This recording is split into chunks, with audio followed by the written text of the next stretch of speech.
Hello, my name is Ralf Friedrichs. I'm an addiction recovery coach and the host of Take Your Life Back Today show. As an addiction recovery coach, I want to share something with you and let me be crystal clear to leave an everlasting impact upon you. Just imagine being buried alive. You're in a coffin, but you know you're not dead. You don't know how to get out of that coffin. You try lifting the lid. The enormous weight upon the lid prevents you from opening the lid. You then try banging on the lid to maybe unsettle the dirt so that maybe, just maybe, somebody might dig their way down to help you. You just think you're going to die. This is what it's like to find yourself at the lowest point of alcohol and drug addiction.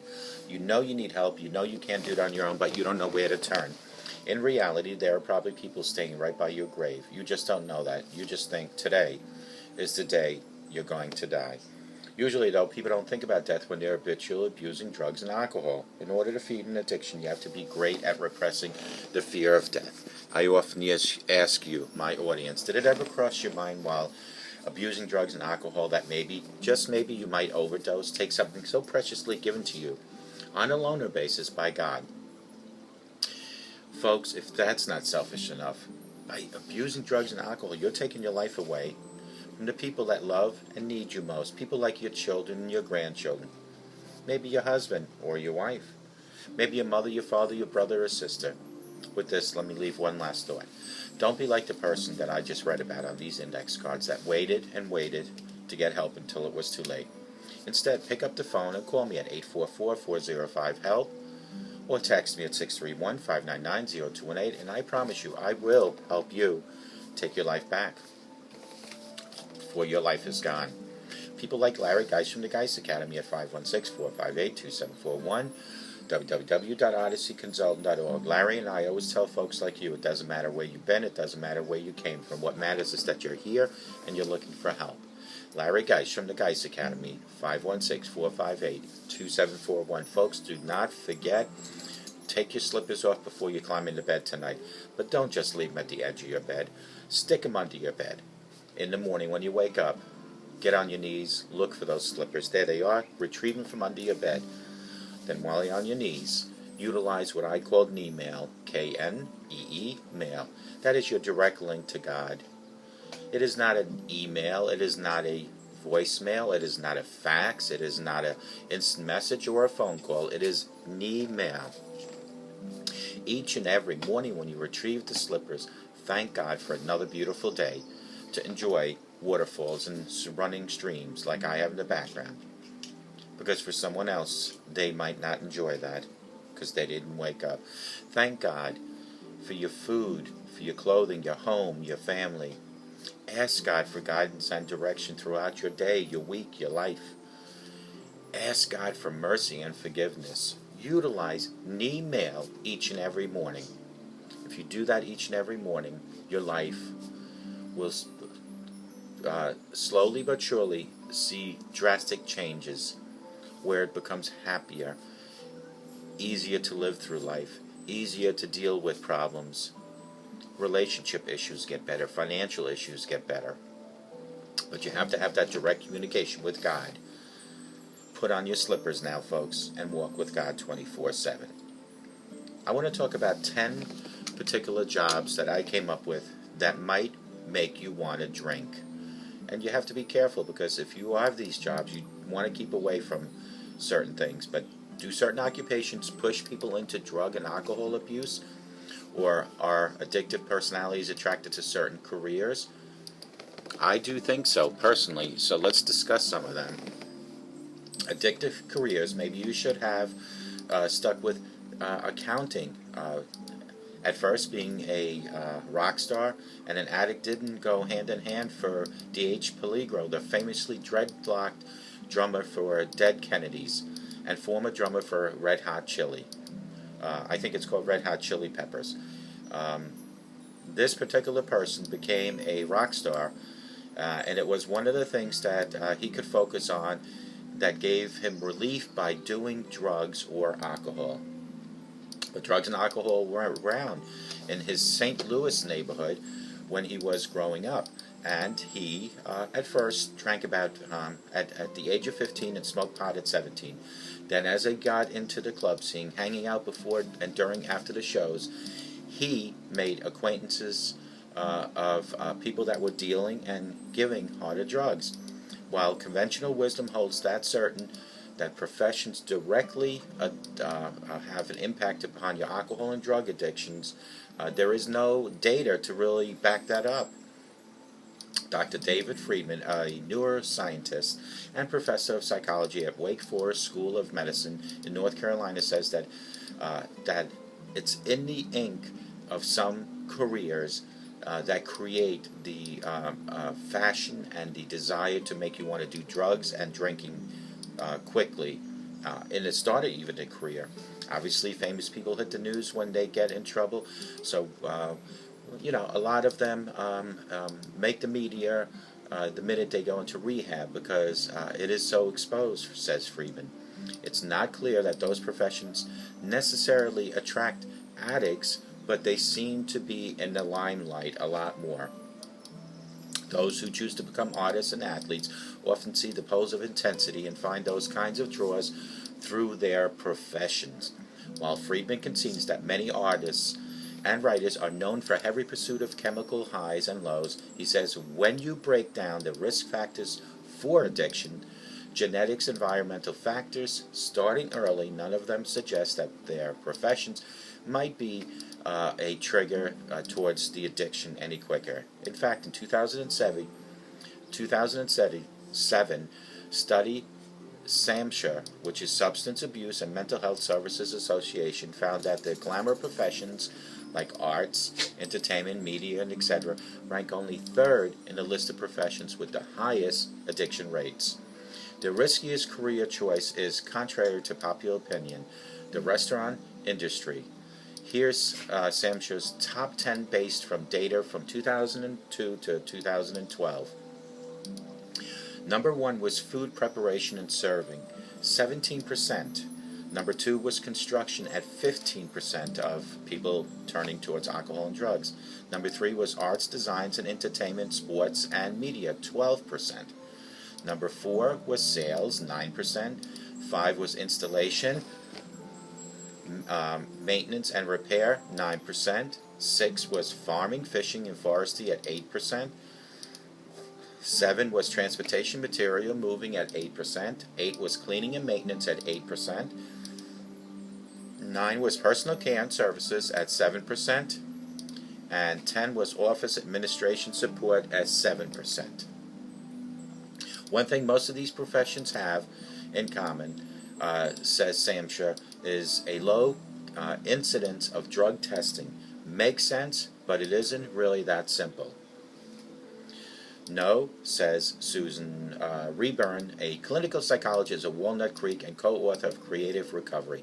Rayburn has done a great deal of research on this idea of artistic personality, what she calls people who have big appetites for things. And she found out that those who choose to become artists and athletes often seek these poles of intensity and find those kinds of draws through their profession.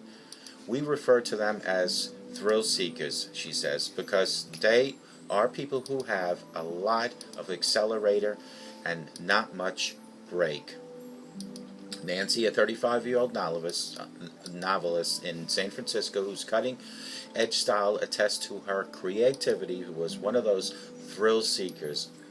But she says that she often felt the risk related to drug in particular, and she took in her personal life were the ones that she feared most, taking her creative aspirations away. Now 7 years sober, Nancy found professional success only once she was able to put down the bottle.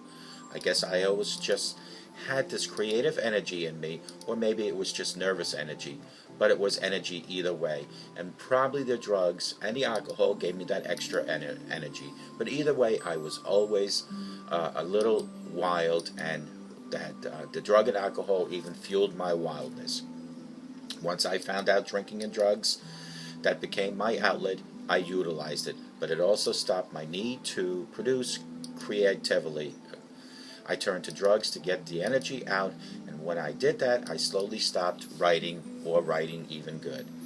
Peligro had a similar experience. It was killing me not to have a creative outlet, the drummer recalls, that had always been how I had been able to breathe through drugs and alcohol. It was when I wasn't in the band that I started using even harder drugs and started getting really messed up in life. Of course, an artist's lifestyle can just be as damaging as their personality. Often the elements of being a professional rock star can become a risk factor, says Dr. Rayborn, listing to such dangers as the pacing and the lifestyle demands which are out of sync with a person's needs, the periods of boredom, alternating with periods of intense working, the way they can get isolated from a family and friends, and the unrestrained access to alcohol, drugs, and sex. If someone started out with a proclivity towards addiction, after a while the exposure alone can push them over the line into being more addictive, she says. I think it's important that artists understand these facts because many people believe creativity has to be self-destructive and think they need to buy into that in order to be an artist or an athlete at a higher level. Nancy confesses that the notion of being an alcoholic writer was actually part of her plan. I remember when I graduated college, I almost moved to Key West so I could drink and write like Hemingway did. She recalls, I used to think that I wouldn't be able to be creative without drugs and alcohol. It was only when I got sober that I realized that was a lie, and I was actually writing better sober. Outside of the arts, perhaps the second most glamorous field notorious for addicts is medicine, says Friedman. That's unfortunate. One of the greatest risk factors for drug abuse is easy availability from being in the medical field. So when we talk about those medical field doctors and nurses, we are looking at real problems. One of the percentage rates is astronomical at 6% of drug abuse. If alcohol abuse seems to be less common among doctors than in many other professions, when you dig a little deeper into the data, certain arresting patterns appear. According to an August 2008 article in the Journal of Anesthesia and doctors may display a higher misuse of prescription painkillers, and so alcohol seems to be low, but those painkillers are high because they have access to them. The authors estimate that 1.6 of U.S. Doctors or residents just starting out, that is, are drug abusers. And why? It's because the combination of workplace stress inherited in their demanding professions and a responsibility for safe induction, maintenance, and emergence of being a resident of a hospital, paralyzed often with the critical ill feelings of having to do the best job possible, goes second hand, and then they turn to what goes first hand in their own lives, which is painkillers or prescription opiates. Barrett, a 42-year-old medical sales executive in Pennsylvania, was one of 1.6%. Now working in medical sales, the tall and handsome Barrett still walks with confidence of an MD, as he explains to me that he never really drank or used drugs until he was in medical school.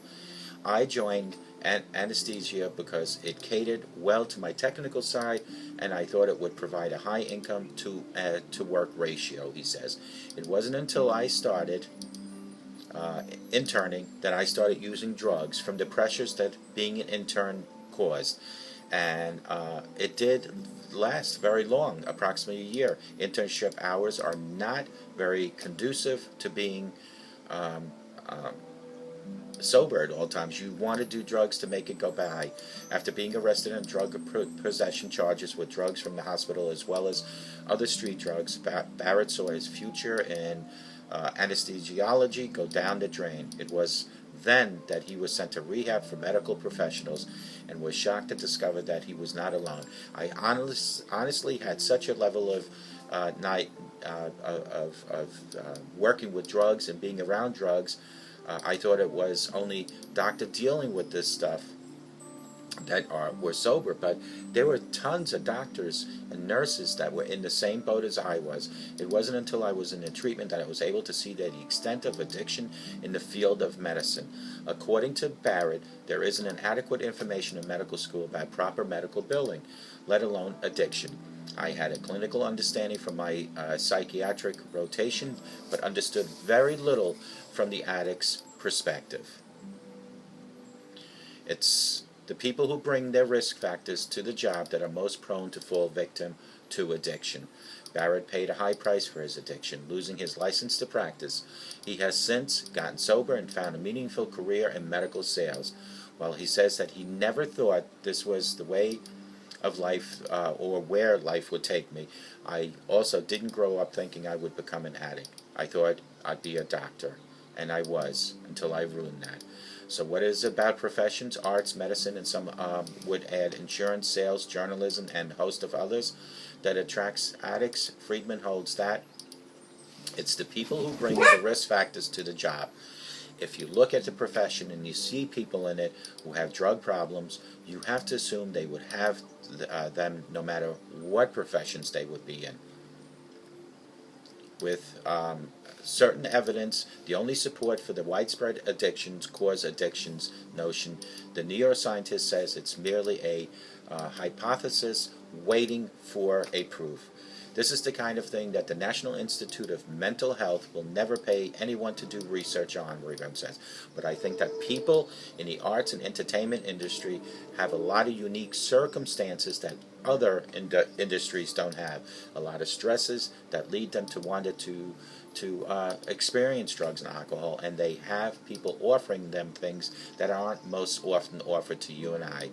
As for doctors, Friedman explains, although the medical community is aware of the high rate of addiction because the availability, it's only beginning to come to grips with the addressing and the causes after the high percentages of doctors end up in rehab. And I want to throw nurses into that. It's become really alarming to think that the doctor who might be performing surgery on you, the doctor that's prescribing to you, is prescribing to himself without even needing those drugs and alcohol, opiates, and liquid, of course.